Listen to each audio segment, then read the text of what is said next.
Hello class 5. Today we will start to discuss chapter 3, Seasons. Please open page number 20. We will learn in this chapter about the seasons in India and important days. So let's start with seasons. First we have to know what are called seasons. The axis of the earth is tilted, so even while it is revolving around the sun, this inclination makes the earth gradually lean closer to the sun and then move away from it. This causes reasons. अर्थ हम लोग already जब अर्थ की imaginary lines के बारे में discuss किए थे, we have already discussed that एक ऐसा लाइन हम लोग अर्थ के एकदम बीचों बीच इमेजिन करते हैं, जो इसको हम लोग अर्थ की एक्सिस बोलते हैं, और ये एक्सिस 66.5 डिग्री टिल्ट होके रहता है.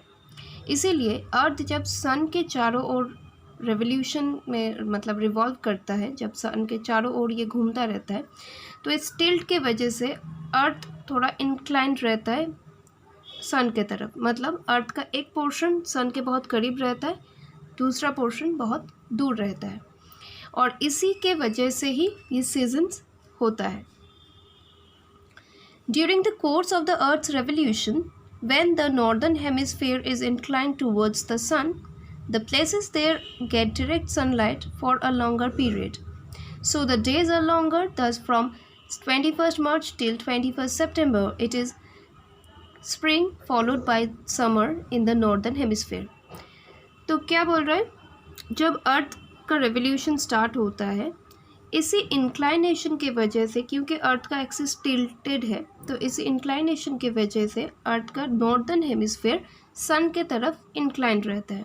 इसीलिए क्या होता है, सन रेज वहाँ पे डायरेक्ट पड़ता है, मतलब नॉर्दर्न हेमिस्फेयर के सारे जो जगह है वहाँ पे डायरेक्ट सनलाइट पड़ता है, और बहुत ज़्यादा टाइम के लिए सनलाइट पड़ता है, तो दिन यहाँ पे लंबा हो जाता है. नॉर्मली ये 21 मार्च से लेकर 21 सितंबर तक ये चलता है, और इसी टाइम 21 मार्च से लेकर 21 सितंबर के बीच नॉर्दर्न हेमिस्फेयर में स्प्रिंग और उसके बाद समर, ये दो सीज़न आता है. सेम टाइम पे सदर्न हेमिस्फेयर पे क्या होता है, during this time the southern hemisphere is away from the sun and so it gets the slanting rays of the sun for a shorter period, thus the days are shorter. The places here have autumn followed by winter. जब northern hemisphere में मतलब 21 मार्च से लेकर 21 सितंबर, जब northern hemisphere में spring and summer season होता है और दिन बहुत लंबा होता है, ठीक उसी टाइम सदर्न हेमिस्फेयर में इसका उल्टा होता है, क्योंकि सदर्न हेमिस्फेयर सन से थोड़ा दूर हो जाता है, तो वहाँ पे सन का डायरेक्ट रेज नहीं पहुँचता है, बहुत कम सनलाइट वहाँ पे पहुँचता है और बहुत कम टाइम के लिए पहुँचता है. तो यहाँ पे क्या होता है, दिन बहुत छोटा हो जाता है, और इस टाइम सदर्न हेमिस्फेयर पे ऑटम और उसके बाद विंटर, ये दो सीज़न रहता है. ये सिचुएशन फिर से रिवर्स होता है, मतलब उल्टा होता है. 21 सितंबर से लेके 21 मार्च तक सदर्न हेमिस्फेयर सन के बहुत करीब चला जाता है, तो वहाँ पे सन रेज बहुत डायरेक्ट पड़ता है, तो इसकी वजह से वहाँ पे दिन लंबा हो जाता है एंड वहाँ पे स्प्रिंग एंड समर सीजन होता है. और ठीक इसका उल्टा नॉर्दर्न हेमिस्फेयर में होता है. नॉर्दर्न हेमिस्फेयर तब सन से दूर हो जाता है, तो सन रेज बहुत कम टाइम के लिए वहाँ पे पड़ता है, पहुँचता है, तो दिन छोटा हो जाता है, एंड नॉर्दर्न हेमिस्फेयर में तब ऑटम एंड विंटर, ये दो सीज़न होता है.